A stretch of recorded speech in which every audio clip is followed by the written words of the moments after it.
Earth sign, Capricorn, Taurus, and Virgo. Kumusta po kayong lahat? Okay, so Earth sign, maraming salamat po sa walang sawang pagsubaybay sa ating mga reading.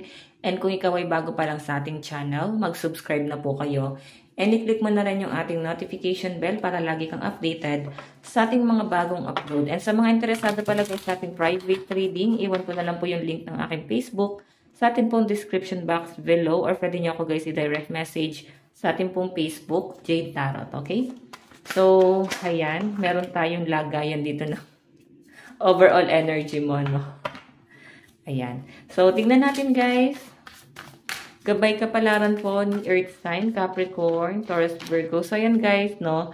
Kahit maglagay tayo ng date dyan sa ating dito sa ating video, expect nyo na hindi siya exact na nangyayari sa date na nakalagay, no? Pwede kasi guys na mangyari siya within 3 to 4 days pa. Parang ganun.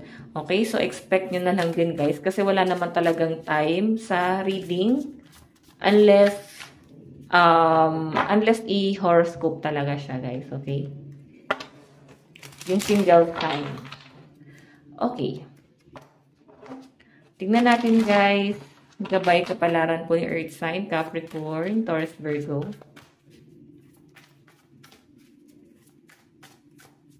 Okay. Gabay kapalaran. Meron tayong 6 of Pentacles. Charity, sharing, giving, receiving, justice, and begging. May nakikita ako sa mga Earth sign, parang medyo nagigilty ka. Okay, nagigilty ka kasi parang nakikiusap ka eh. Okay, wala naman yun, no? Hindi naman mataas talaga pride ng mga Earth sign. Mas practical lang din talaga sila pagdating sa pera. Mabilis kayong maawa. So, kaya nagigilty ka dito. Kasi pag may nagmamakawa sa inyo, nakikiusap sa inyo, hindi ka nag-aalangan na tumulong. Yun yung pinapakita sa akin dito. And may mga Earth sign dito guys, alam mo, masyado kang nagkakawang gawa, parang bayani yung energy. So, baka hindi siya guys, tama, no? Kasi baka inaabuso mo yung sarili mo. Tignan mo, di baling nagdadamot ka sa sarili mo, basta all out ka sa family mo. Yan po yung nakikita ko sa mga Earth sign. So, I think walang hustisya dito sa ginagawa mo na to. So, isipin mo na lang guys, i-build mo muna yung sarili mo, no? Once na-build mo na yung sarili mo, saka tumulong. Kasi, hindi ka pa fully fully build. Nandun ka pa sa point na gumagawa ka pa lang ng foundation, umaakyat ka pa lang dun sa ladder. So, bigay ka ng bigay. Okay? Yan kasi talaga katangian ng mga Earth sign, guys. Kahit anong bagay, gusto nilang itulong sa kapwa. Hindi lang guys sa pera, pwedeng kawang gawa. Sa lahat ng bagay guys, ganun sila kamatulungin, no? Hindi na natin matatanggal sa kanila yan. Pero practical yung mga yan. Tignan pa natin Earth sign, Capricorn, Taurus, Virgo. Meron tayong 9 of Pentacles, security, gratitude, wealth, comfort, and leisure. Wow! So, alam nyo guys, nakikita ko dito sa mga susunod na mga araw or buwan, magpo-focus ka na sa Pentacles mo. Meron kasi simulan na business dito, pero siguro napapaisip ka na, paano ko sisimulan to? Okay, ang dami nyong gastusin. Okay? Pero alam nyo guys, parang magsimula ka muna sa maliit na bagay, no? Hindi mo kailangan magmadali. Okay? Yun lang naman. Hindi mo kailangan magmadali dyan sa bagay na yan. Makukuha at makukuha mo yan. Tignan pa natin. Focus ka na lang muna dito sa kung ano yung kaya mo munang gawin. And siguro, sabi ko sa inyo guys, mas inuuna mo yung pakikipagkawang gawa and parang palugi guys eh. Kung may business ka dito, parang palugi siya. Kung sa love life naman to guys, parang lugi ka. Parang feeling mo yung person mo yung humihila sa'yo pababa. Okay, meron tayong, ayun, pinaglalaban mo siya eh. So, mahal mo kasi tong taong to. Kaya kahit anong sabihin sa inyo, minsan nagkakapikunan, pero dahil nga mahal niyo naman yung isa't isa, mahal mo siya. So, parang ikaw na lang yung nag-give way dito. Okay? So, yung bottom of the deck mo, guys, King of Cups, mapagpatawad ang mga Earth sign na nasasagap ko rito, no? Yes, nasa isip mo yon, hindi nawawala sa isip mo yon. Pero, mas mas mapagpatawad ka, Earth sign. Tingnan pa natin. So, guys, ayan, lucky number mo, 697. 697. Alam nyo guys, ito ha, since puro pentacles yan, nakikita ko na ipaglalaban mo to. Okay, meron kang gustong simulan na ilalaban mo talaga to. Parang feeling mo huling baraha mo na to, ganun. And full force ka dito. Todo bigay, ganun yung energy. Tignan natin.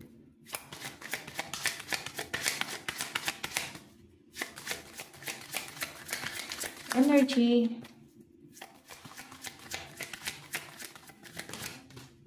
Meron tayong, di ba? 7 of Pentacles pa rin to, oh. Nag-aantay ka ng fruit of labor mo. Or pwede naman iba sa inyo, guys, hindi mo pa to nasisimulan.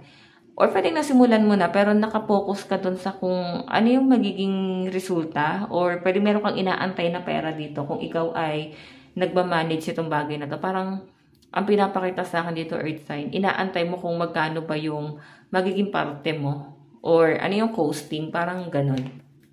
Okay, parang pinag-aaralan tong bagay na to. Nakakatuwa yung pagiging business-minded ng mga Earth sign, no? Okay, so meron tayong Queen of Wands, passionate. Yun nga lang guys, may mga distraction kasi may hobby ka na talagang gustong-gusto mong gawin yung bagay na yon. Okay. So, yun yung magpapadistract sa inyo guys, yung mga bagay na gusto mo pang gawin. Ay no, gusto mo pang, parang nahiheal kasi yung inner child. Gusto mo i-enjoy yung mga bagay na baka pagdating ng araw hindi mo ma-enjoy. So, go with the flow yung energy na nasagap ko sa mga earth sign. So, huwag niyo ipagkait sa sarili mo yung pag-i-enjoy na yan. Relax ka lang, no? Tignan pa natin. Earth sign.